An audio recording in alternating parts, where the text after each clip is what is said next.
Good day, social folks. In this video I will show an example of something we can do at the sourcing hackathon at the Social Europe event later this year in September. What I want to show is that you don't have to be a developer to make stuff. So please don't be afraid of the words hackathon or hacks. We can do things ourselves that increases our productivity or helps us to find right candidates. So what I've built is a bookmarklet that helps me check if a candidate is already in our database for ATS. Usually when I'm sourcing and I see a profile of someone that's interesting, I will double check if that person isn't already in our database, because if he is, and we've already had contact with that person in the past, that will completely change the way I reach out to that person than when it's not the case.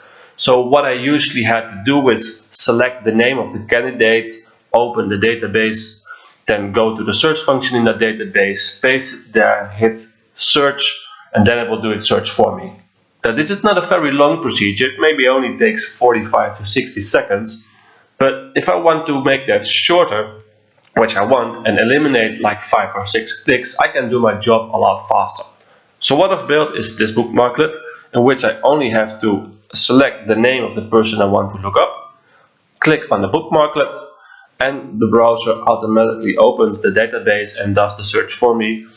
You might be thinking right now, that's nice, Jan, but what do I have to do with it? I don't work with this specific ATS or database. I don't have that bookmarklet. Why are you showing this? Well, I want to show you how I built this because it's actually quite easy. A lot of ATSs are web-based, they work in a browser. And a lot of times you can see in the URL bar what's the logic of the program that you're using. So in this case you'll see the domain of the ATS, and then you'll see person filter yada yada yada, and you'll see the name that I've just done the query for, and then some more words in the URL bar. Now I understand the logic of the URL bar and how the ATS works. All I have to do is write a function that automatically gets this address and changes the name of the parameter that I'm using. So what I've done is I've looked up the function to do so, and this is not a piece of JavaScript that I've completely written myself. I've just looked for a function that sort of does what I want to do, copy the code that's in it, and then apply my own logic to it. So this is the code of the bookmarklet that I've created, and I'll show you how it works. This part just says to the browser, this is JavaScript. And this part says something is selected on a page, we're going to use that selection. You can ignore this part of the code, it just tells the browser what to do if nothing is selected.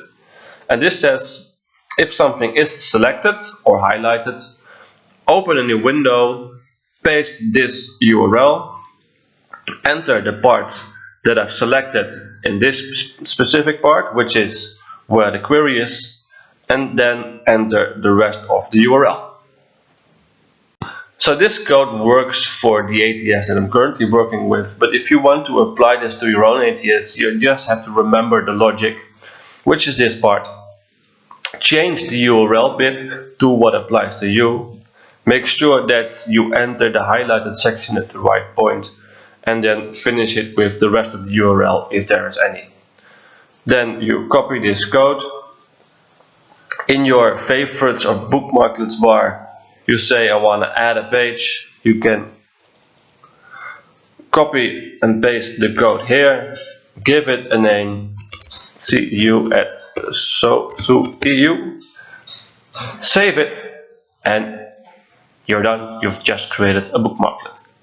So this was really a quick and easy example of what we can do. This was just me, so imagine if we team up with a bunch of sourcers and see what we can do with each other, with the team, and what we can create there. That's the whole idea of the sourcing hackathon. Hope to see you there.